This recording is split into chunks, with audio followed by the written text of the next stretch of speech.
اور اللہ پاک نے ہمیں کتنا پیارا نظام دیا، بس ایک کو منا لو سب کو منا لے گا، ایک کو راضی کر لو وہ سب کو راضی کر لے گا، ایک سے اپنا رشتہ مضبوط کر لو وہ سب سے تمہارا مضبوط کر دے گا۔ ہر چیز آسمان کی چھت کے نیچے، زمین کے اوپر، آنکھوں سے دیکھی جانے والی، چھوئے جانے والی، غیر محسوس، سب کے سب اللہ کی مخلوق ہیں۔ جنات اللہ کی مخلوق، شیطان اللہ کی مخلوق، فرشتے اللہ کی مخلوق، دکھنے والی نہ دکھنے والی ہر چیز اللہ کی مخلوق۔ اور اللہ کی مخلوق، اس مخلوق کا خالق کون؟ اللہ۔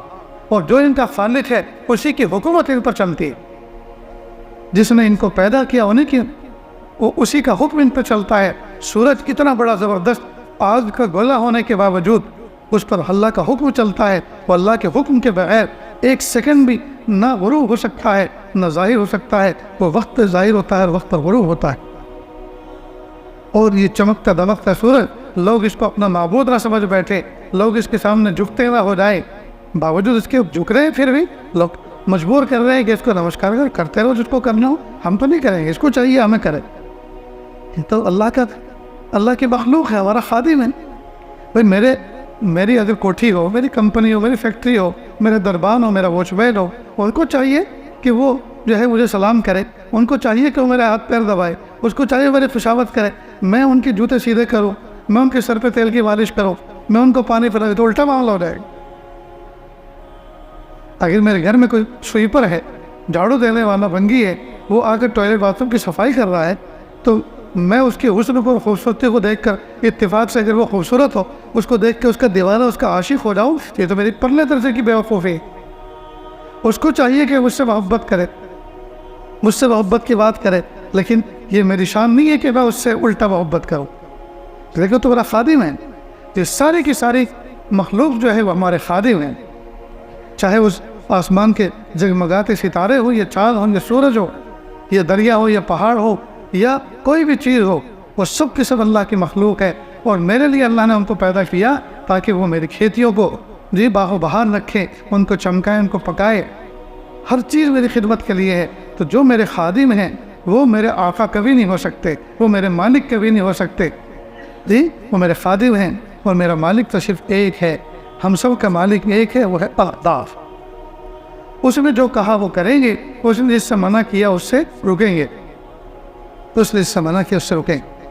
ایک مرتبہ ایک ہندو بھائی نے اس سے کہا کہ گرو جی آپ گوشت کھاتے ہیں؟ میں کہ جی ہاں کھاتا ہوں۔ تو آپ جیسے سجن آدمی گوشت کھاتے ہیں؟ میں کہا میں کھاتا ہوں، اس میں کیا عرض، اس میں آپتی کیا ہے، پریشانی کیا ہے؟ کہ یہ تو جیو ہتیا ہے۔ میں نے کہا جیو ہتیا کی ویاکھیا بتاؤ، اس کی تعریف بتاؤ کیا ہے، جیو ہتیا کسے کہتے ہیں؟ کہ کسی جاندار کو مار دینا۔